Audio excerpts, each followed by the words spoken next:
This is the Fried Man Mark Carter himself, wrapping up SummerSlam weekend 2016.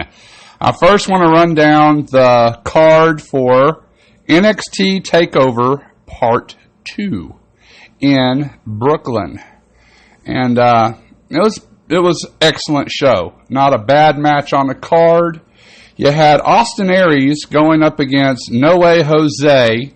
Austin Aries really looked like a midget next to No Way Jose, but he won. And, okay, it was all right. It was a good match. The next match we had was, before the next match, Hideo Itami comes out and lays out Austin Aries with a go to sleep. It was fucking awesome. Then after that, we had Billie Kay against the sexy Ember Moon. And Ember Moon, she won her debut. Bobby Roode was fucking glorious in his match against Andre Cien Almas. I don't know if I'm saying that correctly or not. But Bobby Roode had an glorious entrance, and he picked up the victory. The Revival, and probably the greatest match on the card, beat up Gargano and Ciampa. And I wanted the Revival to lose, but they were so good at being bad, and they picked up and retained the tag team championship. So I was kind of happy that they retained. Bayley puts over Asuka as Asuka retained her women's championship title. And in the main event, we had Shinsuke Nakamura defeating Samoa Joe. Awesome entrance for Shinsuke Nakamura. He got accompanied to the ring by a violinist. It kicked ass. Great match. Great pay-per-view on Saturday night. Now, the real question is, could SummerSlam match NXT's amazing card? Well, the pre-show, I don't know how much of it I missed. I really don't give a shit about pre-shows. Zayn and Neville, they beat the Dudley Boys. And big whoop-de-dee-ding-dong. Neville looked all wobbly up on the top rope as he delivered that red arrow. But anyway, Sheamus picked up the first victory of in their match of 7 series. So it's 1-0 Sheamus. It was a yawner match. Nobody gives a shit. Then we get up to the main card. Enzo and Kaz going up against Jericho. And the opening monologue, I just wanted Enzo to shut the fuck up.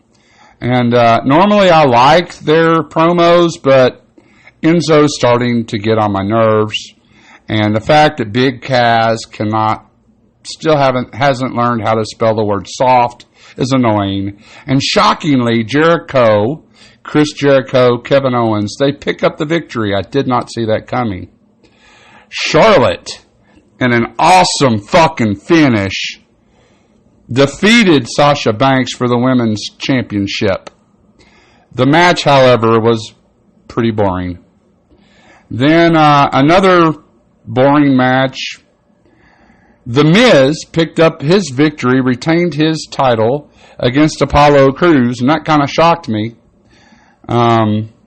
But probably the best match on the card, in my humble opinion, was with AJ Styles. That's right. The phenomenal one defeated the so-called face that runs the place, the pretty boy, John Cena. Hell yes. And I just want to say thank you, AJ, for shutting John Cena's mouth. Next on the card, we had the New Day, and they retained their titles from a disqualification.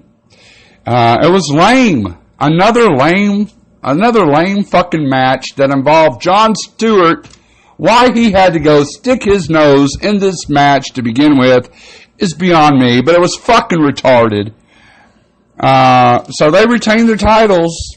I was very disappointed in this match. I thought it was going to be so much better.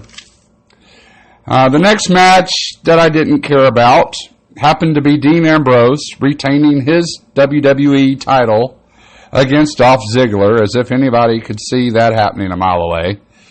The next boring match was Becky Lynch, Sharmella, Naomi losing to Natalya, Alexa Bliss, and who would fill in for Eva Marie? All read everything.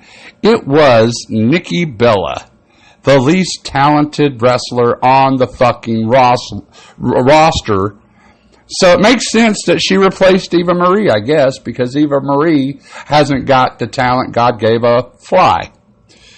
The next lame match, you see a theme here. SummerSlam is filled with lame-ass matches. Lame as fuck. We had Roman Reigns and Rusev, and I was ready for this match.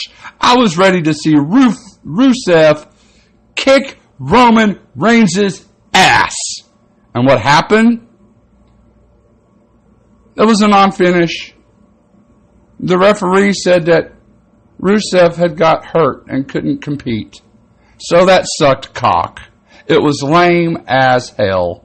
And it kind of looked like we may have started to see a slight heel turn for Roman Reigns. Okay? But what was messed up about this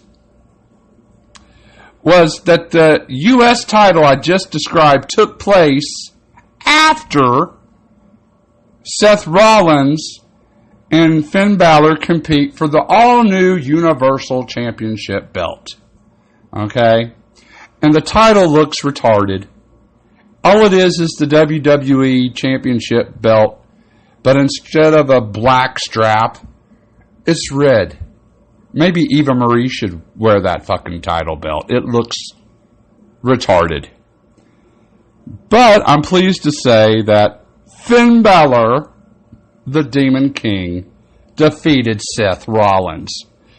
Yeah, I took a big shot of my Jim Beam after that match. I was very happy with the outcome of that match. And then we had the overly hyped Lesnar versus Randy Orton match in the main event. 15 years in the making. Would it be Suplex City? Or would we have Viperville? We got a TKO finish after Brock Lesnar busted open Randy Orton and he bled all over the fucking ring. Was lame as fuck. Very disappointed. At one point we were having chants for... Oh, fuck. What was his name? Goldberg! Goldberg! They wanted to see Goldberg. Earlier in the night, we had chants for Heath Slater. Okay? This is how boring SummerSlam was to me. So, comparing NXT Takeover Brooklyn Part 2 to SummerSlam 2016, which was the better show? Without a doubt, the developmental brand beats out the so-called main roster. It's a shame. WWE, wake the fuck up. It gets a completely limp thumb. So this has been the Fried Man Mark Carter himself. And until next time, I will see you on the flip side.